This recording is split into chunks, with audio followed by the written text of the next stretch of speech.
So if you want to add font design in Canva and match it with your design. So the font in Canva add extra loop here. So first of all, you have to just go for the presentation or the something that you want to like. And once you are here, you have to just go and select the paper here and write something here on this paper. Go here and write something here, or you can add the design on your paper and go for the apply all. So after that, here you can see your design. So if you want to add a font in Canva, you have to just go and tap that font here and just go for the text option. So once you are on your text, here you can see the different font and style here. So you can search for the font here.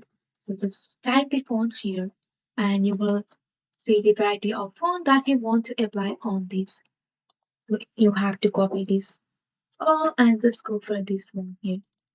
So you can just change this here like this. Here you can see that. So this way you can easily change your Canva font. That's it for today. If you like this video, please hit that like button and subscribe for more. I will see you in the next one. Thank you.